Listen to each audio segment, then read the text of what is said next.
نام آج یہاں آج ایسوسیشن آف مسلم پروفیشنل کے تحت مسلمانوں کے اکنامیکل اور ایجوکیشنل ڈیولپمنٹ کے سلسلے میں ڈاکٹر محسن صاحب کی کنوینرشپ میں یہاں پہ یہ کانفرنس ہوئی ہے، جس میں اس بات پر غور و خوض کیا گیا ہے کہ کس طریقے سے مسلمانوں کے میں ایجوکیشن اور اکنامیکل ڈیولپمنٹ کو یقینی بنایا جائے، جس سے کہ اس ملک کی جو سب سے جو سیکنڈ لارجسٹ میجورٹی ہے وہ بھی تعمیر و ترقی کی راہ پر آگے بڑھ سکے، اور اس کے ذریعے سے ہم لوگ اپنے ملک کی تعمیر و ترقی میں اپنا رول اور پازیٹیو رول پلے کر سکیں۔ کس طرح کیا اسٹینڈرڈ آپ سمجھتے ہیں کہ مسلمانوں میں جو ایجوکیشن کا اسٹینڈرڈ ہے کیا لگتا ہے کہ ٹھیک ہے؟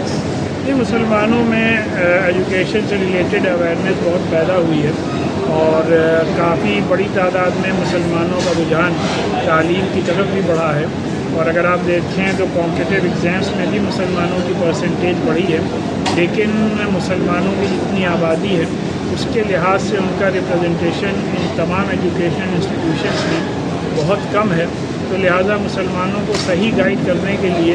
اور ان کے صحیح طور پر ان کو راہ دکھانے کے لیے AMP نے بیڑا اٹھایا ہے کہ online talent search program کے ذریعے اور آن لائن اویئرنیس کے ذریعے اسٹوڈنٹس کو اس بات کے لیے تیار کیا جائے گا کہ ان کے لیے کون سا پروگرام اور کون سا کورس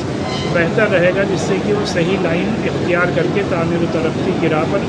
آگے بڑھ سکیں۔ سرکار سے کیا امید کرتے ہیں کہ کس طرح کا روزگار مسلمانوں کے لیے مہیا کرایا جائے؟ ہم لوگ یہ ماننا ہے کہ جب ہماری قوم خود تعلیم یافتہ ہو جائے گی، اپنے پیروں پر کھڑی ہو جائے گی اور اپنا کاروبار خود ڈیولپ کرے گی، تو ہم لوگ سرکار کی مدد کرنے والے بنیں گے۔ تو لگتا ہے کہ ملک کی ترقی میں مسلمان بھی اتنا ہی حصہ ملک کی ترقی میں مسلمانوں نے ہمیشہ اپنا بہت ہی